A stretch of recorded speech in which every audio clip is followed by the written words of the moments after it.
Vatsimpana etnineny Ratovelo Jacqueline. Kona diankehitriny aza ho Jehova miverena amiko amin'ny fonareo rehetra ary amin'ny fifadikanana sy ny fitomanina ary ny fitarainana. Amen. Ivavaka isika. Ry Andriamanitra raina azy any an-danitro, misaotra anao eram-po, eran-tsaina, eram-panahy izahay fa vita soamatsara ny herinandro teo ambany fahasoavanao sy ny fiarovanao tamin'izay rehetra nalehanay sy izay rehetra nataonay. Makasitraka indrindra ihany koa Tompo, mbola nomenao tombonandro vaovao izahay hiatrehanay ny voninahitra ao ankehitriny. Notafianao hery sy tanjaka fahasalamana ihany koa izahay ka dia mbola indray afaka hiantso ny anaranao sy hivavaka aminao. Iarahabanao, idera sy ankalaza ary anome voninahitra ambony indrindra ho anao satria mendrika sy ny fahalebiazanao sy ny famasinanao izany rehetra izany. Andriamanitra tsara sady mpanao tsara ianao ary Andriamanitra masina sy be voninahitra.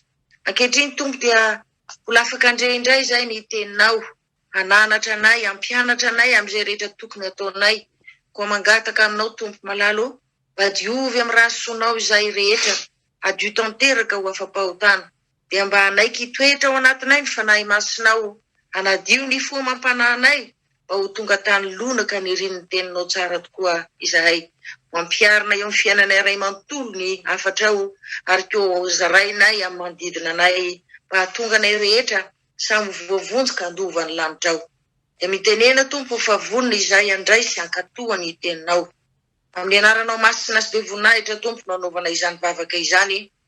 Amen. Dia mbola ampifaliana tanteraka indray ry havana no iarabanantsika rehetra amin'ny anaran'ny Tompo. Ary faly ihany koa manonona ny fahasoavana momba ampiadanana avy amin'Andriamanitra Ray sy Jesosy Kristy Tompontsika ary ny fampiraisana avy amin'ny fanahy masina.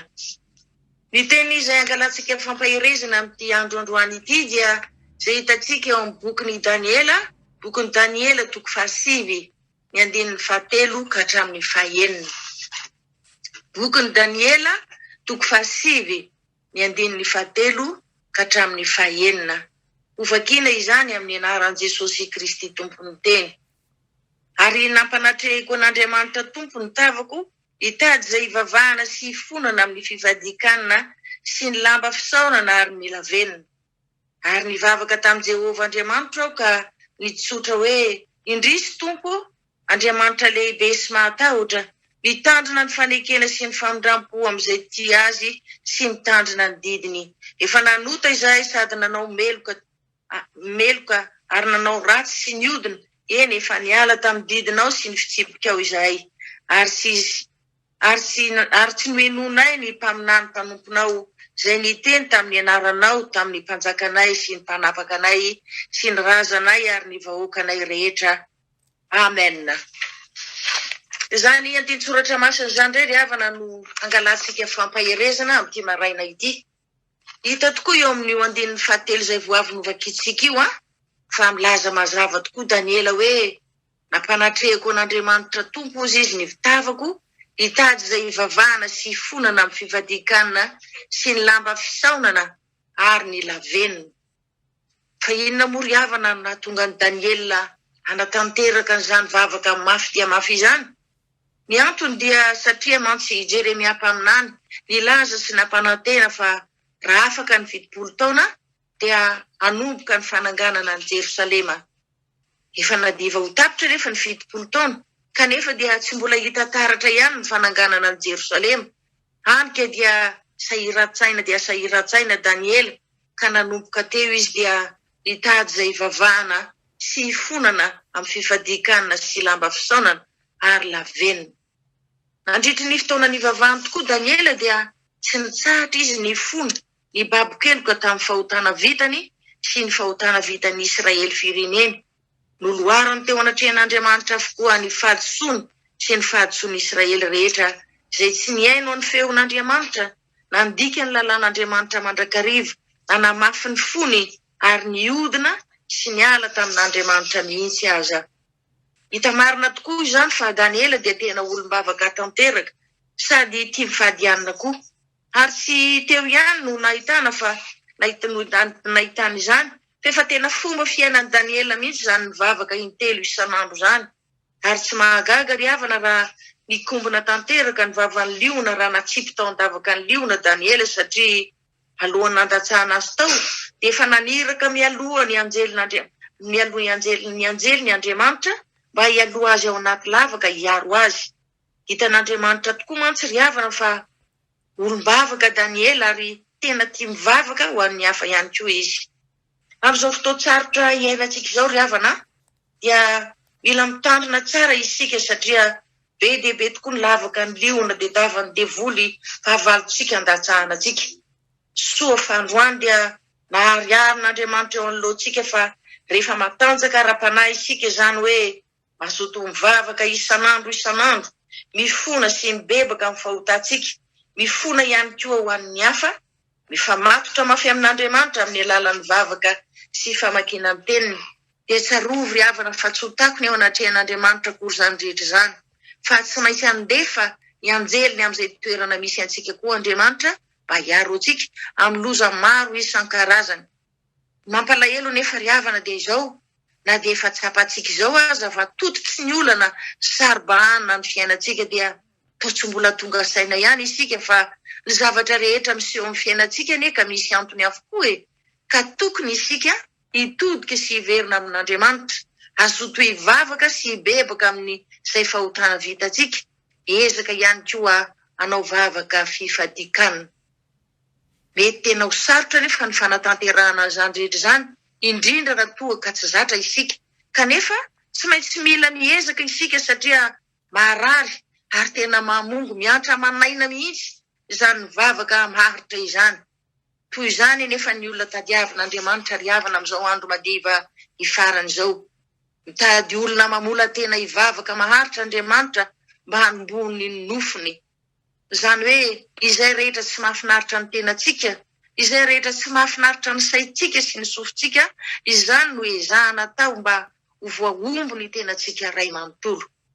Tsarovy ry havana fa raha mbola tsy manana etaeta ifamatotra mambavaka amin'Andriamanitra isika, tsy mbola mahavita mivavaka maharitra eo anatrehany ihany koa dia tsy ho voavaha moramora ny olantsika, tsy ho sitrana izay rehetra marary eo amin'ny fiainantsika, ary tsy azo valim-bavaka avy amin'Andriamanitra izany ihany koa isika. Ao ny Genesis toko 12 ny andinin'ny faharoa, Genesis toko 12 ny andinin'ny faharoa, dia hoy ny Tompo tamin'ny Abrahama hoe dia tonga anao firenena lehibe aho sady hitay anao sy alehibe ny anaranao ary ho fitahiana tokoa ianao. Raha dinihana ry havana izany tenin'Andriamanitra izany dia mampanontany tena mihitsy hoe fa namoana moa i Abrahama no hitenenan'Andriamanitra an'ireo zavatra rehetra ireo fa tsy olo-kafa? Satria ry havana mahalala ny toe-pontsika tsirairay avy Andriamanitra. Ary ao amin'ny Genesis toko 17 ny andinin'ny 19 ka hatramin'ny 17 hita amin'izany andinin'ny soratra masina izany tokoa fa i Abrahama dia olona tena tia hivavaka, mifona ho an'ny hafa, ary tsy izany ihany fa mbola mahavita niady varotra tamin'ny farany izy ho an'ireo Sodomita ireo tamin'ilay Andriamanitra tompony lanitra sy ny tany. Eny, na dia tsy izy aza no niaina tao anatin'ny fahavetavetana sy ny faharatsiana, satria tsy tia mba hiara ny fahatezeran'Andriamanitra ireo olona ireo. Dia tsy mahagaga raha ilazan'Andriamanitra i Abrahama hoe ho tonga firenena lehibe sy mahery tokoa ianao, ary aminao no hitahiana ny firenena rehetra ambonin'ny tany. Ary tsy izany ihany ry havana fa i Abrahama koa dia manana toe-po mandefitra, manetry tena, ary manana manome fahafaham-po tanteraka ho an'ny hafa ihany koa. Hita mantsy izany eo amin'ny tantaran'ny Genesis toko 17 ao, misy tamin'ny fotoana ny arahan'i Abrahama sy Lota nandeha, dia ambany tonga rena be ihany koa Lota, ary dia samy nanana omby sy mpiandromby be dia be izy roa lahy. Rehefa niady anefa ny mpiandrombony Abrahama sy Lota, dia hoy Abrahama tamin'ny Lota hoe aokare mba tsy hisy ady amintsika roa lahy fa ampirahalahy isika. Ary dia nasain'i Abrahama nifidy ny tany izay tiany Lota, dia nofidiny ny tany rehetra morony Jordana, fa i Abrahama kosa nonona tany amin'ny tany Kanana. Izany toe-pony Abrahama tia mivavaka, mifona ho an'ny hafa izany ry havana, mandefitra sy manetry tena ihany koa, ary manome fahafapo an'ny hafa, Izany no antony no tahian'Andriamanitra manokana ny Abrahama. Isika kristianina mpanaradian'Andriamanitra kory havana samy andrandra fitahiana sy fahasoavana avy amin'Andriamanitra avokoa isika. Kanefa raha mandinika ny toe-poko ve Tompo, raha mandinika ny toe-ponao ihany koa, mba mahita toe-po tahaka ny an'i Daniela sy Abrahama ve izy? Izany mantsy ny toe-po andrasan'Andriamanitra amintsika tsirairay avy ry havana. Olona tia sy mazoto mivavaka isan'andro san'andro, tsy ho an'ny tenantsika ihany, fa ho an'ny hafa ihany koa. Olona tia mifona sy mibebaka amin'ny fahotany rehetra vitany, ary mifona ihany koa ho an'ny hafa.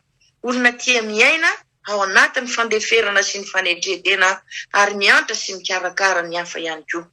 Kanefa mba hahafahantsika manatanteraka an'izany rehetra izany ry havana, dia tsy maintsy isika aloha manana fitiavana be dia be ao anatsika, satria tsy misy afa-tsy ny fitiavana no enti miady mba hombiazana amin'izay zavatra rehetra atao. Indrindra momba azahoantsika ny fon'ny olona izay tiantsika ho tarihina ao ambanan'Andriamanitra. Mba hitiavana izy ireo sy nonina izy ireo an'i Jesosy Kristy Tompo, ka dia mba samy voavonjy avokoa isika rehetra, samy andova ny fanjakan'ny lanitra amin'ny andro izay voatendrin'Andriamanitra. Amen. Hivavaka isika ry havana. Makasitraka mankatela indrindra ry Tomponay sy mpanjakanay. Mbola niezaka nampandrehanay indray ianao androany ny fombafomba fanaon'ireo mpanomponao dia Daniela sy Abrahama, satria tianao mba hianaranay ary ho tanterahanay koa zany fanaon'izy ireo zany eo amin'ny fiainanay. Efa tena tombotra dia tombotra tokoa mantsy Jesosy malalo ny andronao, ka dia mitady olona mazoto hivavaka ianao, mazoto hifona sy hibebaka amin'ny ota rehetra vitanay, ary tsy izany ihany koa fa indrindra hivavaka sy hifona hibebaka ho an'ny hafa ihany koa, mba tsy hanaovanay vavaka ty tena. Nampafantarinao anay koa Andriamanitra ny voka-tsoa menao anay raha mahatanteraka izany rehetrarehetra izany izahay, sainga mbola nakamaminay ny fiainan'izao tontolo izao. Tsy vitanay izany ny vavaka izany, indrindra moka hoe hivavaka maharitra ao anatin'ny fifadikana. Naleonay foana Tompo malalo, niezaka amin'ny herinay sy ny fahaizanay, na koa mitady vonjy any akafa. Kanefa dia tsy fantatray fa zava-poana izany rehetrarehetra izany eo anoloan'ny voninahitra ao. Koa mifona tanteraka eo anatrehonao izay Tompo, mamindrafo aminay, mamelà ny elokay rehetra. Aza mba jerena amin'ny fahadalanay sy ny faharatsianay izay Tompo malala, fa mba jereo kosa amin'ny fitiavanao sy ny famindramponao lehibe izay avaozinao aminay isan'andro. Dia mangataka koa izahay, aokareny fanahy masinao hitoetra, hiasa mahery eo anatinay, mba hanampy anay hanampitiavana be dia be, mba hanolotsainanay hatrany ihany koa, hanazava ny foamam-panahinay, mba hahafantaranay ny lala marina araka ny sitraponao. Ka dia hiverina tanteraka any aminao izahay, inonay sy ankatoavinay ny teninao rehetra, ary dia tsy izahay ihany no voavonjy, fa zay rehetra entinay ambavaka sy fonanay eo anatrehanao. Amen. Raisoa ny tsodranomasina avy amin'Andriamanitra raitsika. Ho aminareo aneny fiadanana sy ny fitiavana avy amin'Andriamanitra, ny finoana avy amin'ny Jesosy Kristy Tompontsika, ny fitahiana, ny fahasoavana ho aminareo izay rehetra tian Jesosy Kristy Tompo amin'ny fitiavana tsy mety levona. Ho tanteraka tokoa an'izany amin'ny anarana Ray sy ny Zanaka ary ny Fanahy Masina. Aleluia. Amen.